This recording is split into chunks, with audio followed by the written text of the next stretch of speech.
After a rather dismal outing with Camp Blood First Slaughter, I was generally under the impression that the Camp Blood series could really only get better. I mean, First Slaughter is considered by many to be the worst film that Mark Polonia has ever made, and that's Mark Polonia we're talking about. But, ever dedicated to reach the bottom of the barrel come hell or high water, Sterling Entertaining clearly decided that Polonia's work was in fact too good for them, and so they hired Dustin Ferguson to finally give us all the Camp Blood movie we really truly deserve. And if I thought Polonia's take on the series was bad, well, Ferguson here has basically said hold my beer. I honestly cannot stress enough how much worse Camp Blood 4 is compared to First Slaughter. It genuinely addled my brain. At first I thought the film was some kind of joke and that there'd be a gotcha moment eventually, but it never comes. And somehow, in my opinion at least, this film manages to pretty much fail in every single regard possible to the filmmaking process.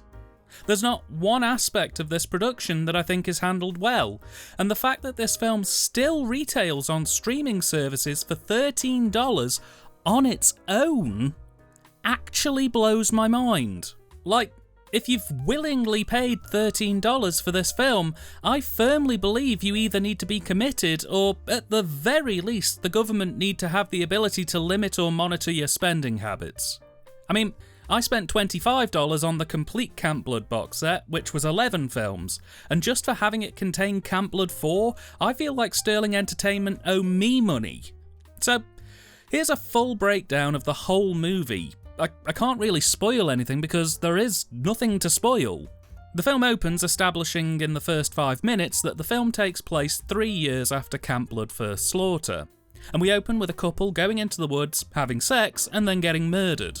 From minutes 7 to 31, we then follow Raven, a young woman who lives alone as she wakes up, washes her face, gets dressed, watches the clearly fake news and hears about the grisly murders that took place the night before, feeds her cat, pops her shirt on and walks to the local record store / thrift store / bar. She goes through the merch, walks home, takes a phone call from her boyfriend Kyle who asks if she's ready for the concert tonight, while 2 other girls in a different house put on makeup, walk to Raven's house, head inside and make a pot of coffee. We then see a man put a clown mask on and pace around a shed before going for an extended walk in the woods. Our gang get into a car and drive to a local gas station, and it's here, 31 minutes into this 71-minute feature, that the actual plot of the movie is even bothered to be mentioned. This gang of 30-somethings playing teens are going to a rock concert a couple of towns over, and they plan to stay overnight at Camp Blood to save them having to drive all day on the day of the concert. The other customers at the gas station try to warn them about Camp Blood, but the gang dismiss them as weirdos, pay for their stuff and get back on the road. Minutes 32 to 45 feature a montage of the clown killer wandering around in a concrete shed and footage of the gang in the car on the road talking about the legend of Camp Blood, while stock footage from Camp Blood First Slaughter plays in the background. They then arrive in the woods at the 45-minute mark, walk in the woods for 3 to 5 minutes, and at 54 minutes into this 71-minute feature, our group have a tent set up at the campsite. We then have 10 minutes in which they gather around a campfire and learn about the Camp Blood clown killer's origin, which is now completely different from the last 2 origin stories made for him. The gang smoke some weed, a couple go off to make out and have sex, and then at the hour mark it suddenly jump cuts and 2 of the women have been pulled away from the group after passing out and taken to a concrete shed. One's dead, and one gets called a slut by the clown killer, who then murders her too. Bearing in mind that there is now only 5 or so minutes left of the movie because this film has 6 to 7 minutes worth of end credits, our clown killer does another walking montage, kills one of the gang called Chris when he goes to take a leak, kills another of the group when he goes to look for Chris, kills Chris's girlfriend, which then leaves us with Raven and one of the other girls running in the woods for 2 minutes before the other girl gets picked off, leaving only Raven. The killer then reveals who they are, and it's someone who Raven knows, but who wasn't really even in the movie, so I don't know why we should care, and then it ends with a to be continued slide. They say that in screenwriting, 1 page of a script should equal roughly 1 minute of screen time.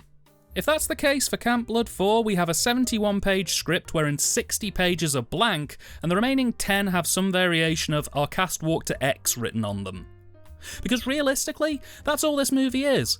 55 to 60 minutes of padding with a lone kill at the very beginning and then a quick and awkward culling 5 minutes off the end. Everything between those 2 points otherwise is pretty much entirely pointless. I'm honestly kinda stunned and lost for words with this one. Probably my biggest hang-up is that this film had the absolute audacity to fill 50 to 60 minutes of its runtime with walking shots and stock footage from First Slaughter, and as an aside, if your film's remembering First Slaughter as the good old days, you know you're fucked, only to then end on a "to be continued." What do you mean, to be continued? You didn't even start anything! Let's quickly run through things, shall we? The pacing is obviously bollocks, I've made that point clear, but it's not just that makes this thing stink. The story is a super basic premise, and let's be honest, this is a low, no-budget slasher movie about a clown killer murdering teens in the woods. This is the kind of movie preteens make in the local park for fun over a few weekends in the summer. It's widely considered to be one of the easiest types of movies you can shoot because the bar is set so low and because it's quite hard to really fuck up. You make up some nonsense about the legend of the killer, do a couple of fake-outs and pace out the teens getting killed to add to the tension, job done. Easy to make, hard to master. And yet, somehow, this film manages to take a really simple and pretty self-explanatory premise and fail at it. Barring the couple in the opening of the film, we don't get a kill in this thing until about an hour into the runtime. The core premise that's brought our characters in isn't revealed till just under halfway into the movie, and because the killer and the teens are separated until the 60-minute mark of this thing, and the majority of the film is seemingly shot at Chernobyl, there's no sense of foreboding, no threat or menace. It's just people wandering around or driving in broad daylight. There's no proper act structuring or pacing within the act structuring. People are just kind of existing until they don't anymore in this thing. Which really doesn't help when none of the characters have been created with any kind of defining characteristics or personalities. Pretty much everyone on screen just kind of wobbles into the shot, says something generic like, "Do you want some vodka?" and then wobbles out of shot. And that's assuming you can even hear the deliveries, as when the characters aren't directly staring down the barrel of the camera, the dialogue is basically inaudible because there's little to no on-set mics barring the one that's mounted onto the camera. Not that that even matters, because due to the lack of audio equipment on set and location, it looks like they decided to airlock as much of the dialogue as possible, meaning most of our one-note characters have barely anything to say, and are usually drowned out by the royalty-free rock music even when they do. For my own amusement, I actually ripped this to my machine and recut it, removing any and all superfluous script moments. It took this 71-minute film down to around 20 minutes, including titles and credits. That wasn't me being overly conservative either, I literally just cut out or trimmed down the walking driving scenes and shortened any scene where they covered ground that had already been covered in previous movies. Oh, speaking of, don't think for a second that they won't try and recycle old tropes back into the new films. Yes, for a 5th time now in a row, we're back at that fucking campfire to do another round of "So just who is the clown killer?" And this one's probably the most dismal one in the whole series up to this point. It really is a struggle. I'm not upset at this film for not being asked. I've seen plenty of films that have half-heartedly shuffled through their runtime. It's annoying, but some films are just like that. What I have a problem with is the fact that this film actively wastes my time. The script was written and directed by Dustin Ferguson. I'm going to be transparent here and say that I don't believe I'd heard of the name before coming to this film. A quick IMDb search pulls up that he's seemingly a jack-of-all-trades, master of none. With 143 directing credits to his name in a career spanning just shy of 20 years, he has 80 writing credits alongside dozens of acting, producing, editing, running, lighting, sound and set design credits. You'd think on paper this was a man who knew how to make a movie, but then you see his credits list, and it's titles like Silent Night Bloody Night 2, Nemesis 5, Horndog Beach Party, 5G Zombies, Angry Asian Murder Hornets, Zombie 8, Urban Decay, which I think that would make it Zombie Flesh Eater 7? Anyway. It becomes quite clear quite quickly that this is a quantity over quality situation, and that seemingly when someone needs a movie churning out as quickly as possible, regardless of how bad it looks, Ferguson's there and waiting. On the direction front, it's a disaster. Dustin is seemingly shooting this alone, and the two words I'd use to describe this feature are basic and unwatchable. I don't know if there was an unchecked error on exposure when he shot the film, or if this is a stylistic choice, but basically to create the look for this film, he's blown out the highlights in post and crushed all the blacks. What that means is that pretty much all of the middle ground colour detail in this film has been crushed into either black or white. How does this affect the film? Well, it means that when the cast are outside, if it's daylight, it looks like they're wandering around in the middle of a nuclear explosion. The sky is totally blown out, piercing white and brown, and anything that has light colour associated with it is pretty much just converted to white in the process, meaning you lose a ton of detail from the upper end of the colour spectrum for most of the movie. Anything that isn't immediately in the forefront of the shot just ends up looking blurry, or it just disappears completely into the whiteness. But by crushing the blacks on this at the same time as well, he's also created the inverse problem for night shots. Basically, anything that has a dark colour associated with it is now black, and night shoots are now even blacker, meaning that when the gang do settle in for the night, you're basically stuck watching a black screen with the occasional smear of colour running past it, because only light and white colours are bright enough to not be crushed in the process. Again, like with blowing the highlights out, if it's not in the immediate forefront of the shot, you're not going to see it. Now, this was a fairly popular stylistic choice for colour correcting for music videos in the mid-2000s, but for a full-length feature film in the mid-2010s, it's insufferable. And the fact that this correction was applied to all scenes in the film at the same time means that what was already a dwindling amount of important scenes for this film become even less as a result. What sequences are largely visible are also either really messy handheld work that feels dated, awkward and clunky, or it's just really basic sequences. Usually entirely tripod-led that feel more like a college student's first attempt at building a scene, rather than a filmmaker 70 or so directing credits into a career. It's painful in places because it really seems to lack any kind of foreplanning beyond get the shot. And I mean it. If they'd even had thought about the influence of angled shots, or maybe considered more cutaways to help make it feel like a stronger work, it would have been a lot better.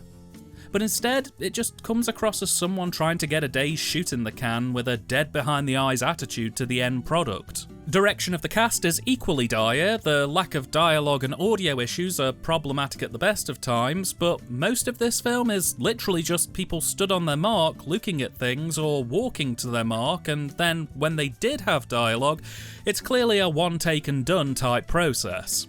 None of the lines are delivered with any degree of animation or enthusiasm. Most of the cast frankly seem confused for a big chunk of the production. It all, again, just feels kinda lifeless, and a little bit porny in places if I'm being honest. It's a real poor show. Same goes for the cine. Awful compositions are the flavour of the day. As mentioned, there's a lack of decent cutaway material for a good chunk of the runtime, the colour correction is hideous and the aesthetic choices really outstay their welcome. Shots linger for way longer than they need to pad the runtime. They use crossfades sometimes, where they'll crossfade from one walking sequence to another walking sequence. It wasn't okay when they did it in the last film, and it's still not okay now. The edit is bloated massively, it's running on scraps for the most part, and the issue is, Ferguson oversaw the vast majority of this film's production through all phases of the production process. He quite easily could have just not made the film a padded mess. Then at least, I think it would have at least flowed a bit better, but alas it was not the case. The performances are weak, the cast largely seem confused as to what's going on, and due to the lack of any kind of character profile within the script, we end up with half a dozen actors trying to play characters half their age whose only motivation is we're going to a concert, yay! But even then, that doesn't really work out, as they're almost all lacking any kind of physicality. There's no animation to the deliveries. It's almost like they were dragged onto the project and stuck it out for the credit on the resume. But none of them really seem to want to embrace this thing, with only Shula Craig as Raven seemingly having any kind of a fuck to give about this production. And even then, that's only because she's the only one making it to the next instalment. And finally, the soundtrack. It's all royalty-free rock and synth tracks pretty much. They're too high in the sound mix, so they drowned out quite a lot of what little dialogue there is. It doesn't really suit the tone of the picture. It feels very much like it was what was to hand over what worked for the production. It's pretty poor, honestly. The fact they couldn't even be bothered to do any kind of ADR work on this thing really only acts as the final nail in the coffin for what is, quite honestly, the worst film I've seen this year. I'm struggling to find hard release dates for Camp Blood 4, so please do take these with a slight pinch of salt, but from what I can read, Camp Blood 4 got its DVD release in 2017 directly from Sterling Entertainment, who also later re-released it as a standalone Blu-ray in 2020. And you know the quality's going to be good when they have to put a disclaimer at the end of the movie to say that the release hasn't been approved by the MPAA. Truly a sign of craftsmanship. In 2021, it would join the other 11 Camp Blood films that came out around that time as part of the complete Camp Blood collection, which is the one that I own. Picture quality for this release is sharp and strong, even if the actual edit for the film looks horrendous, and there's no extras. My thoughts on Camp Blood 4? Don't buy this. Just don't. The fact it's still retailing for between $12 and $15 standalone on its own is proof that we live in a broken society. My expectations for Camp Blood 4 were on the floor. It literally just had to be an hour-long horror film with 3 clear acts and around a half a dozen kills nicely spaced out across the runtime. And not even good kills. Even something basic like watchable level Cinean direction would have gotten it an easy pass from me because at least it was better than the other 4 movies. And even with that very low threshold, this film somehow managed not only to fail at that, it actually somehow aggravatingly dives lower than the previous worst film in this series. This is one of the worst horror films that I have seen in a good long time. And when you consider I've been doing this show for over 7 years at this point and I have seen some shit, that's actually quite a feat. Deathly dull, badly made, padded to fuck, Camp Blood 4 barely even meets the threshold for what I would count as a movie. It's basically a cacophony. When I can say with confidence that Ray Dennis Steckler's Nazi porn movie era was written better and produced better than this, I hope you understand that I do not use that sentiment lightly. Avoid this like the plague, and for God's sake, if you must watch it, try and find it for free. Do not give people money for this.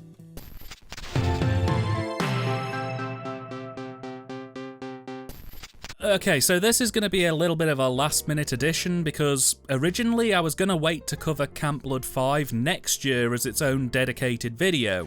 But earlier in the year, I sat down with some brave souls on the TYTD Discord channel, please do be sure to check that one out, as we watched Camp Blood First Slaughter, Camp Blood 4 and Camp Blood 5 as a triple bill. While most of them were very brave, some are still recovering to this day. I hadn't seen Camp Blood 5 prior to my watching it with the gang that night, so I assumed, given that Camp Blood 4 ended on a to-be-continued card, that Camp Blood 5 would actually continue and, maybe give us some kind of a yarn as to what the hell was going on. It doesn't. And I honestly don't have enough thoughts on Camp Blood 5 to be able to make a full episode. Because it's an absolute piece of shit that wasted 70 minutes of not only my time, but my guests' time as well. The film opens with an extended recap of the end of Camp Blood 4, and then an extended title sequence, then it's revealed that the recap was Raven having a nightmare. It's now some time after the events of Part 4 and Raven seeing a therapist and just trying to get on with her day. And that's exactly what happens. The majority of the film is Raven just doing day-to-day activities, exactly the same as Camp Blood 4, occasionally cutting back to footage from Camp Blood 4 in between the footage of her randomly walking around.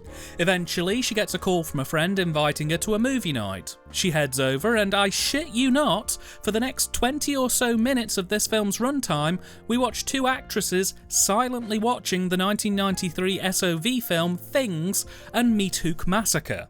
And that's it. Then there's more walking around, before Raven finally attends a therapy session in which an abridged but lengthy recap of Camp Blood 4 takes place, essentially just replaying the movie in full but with the scenes jostled out of order. The film then ends with about 15 minutes of new footage in which Raven and two of her gal pals decide to team up, grab a weapon and try to take down the clown killer, and the film ends with Raven eventually killing the clown killer and becoming a clown killer herself? For reasons that aren't fully explained. I have very little to say on this one.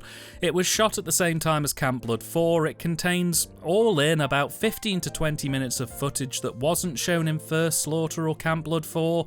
It's literally just an excuse to try and recycle footage from the older movies into a new story, but it's so threadbare and cynically hashed together, it's mind-numbing and infuriating. It too is charging full retail to this day, and if I felt bad for you for picking up Camp Blood 4 for full retail, if you bought the pair of these together when they came out, I just feel horrendous.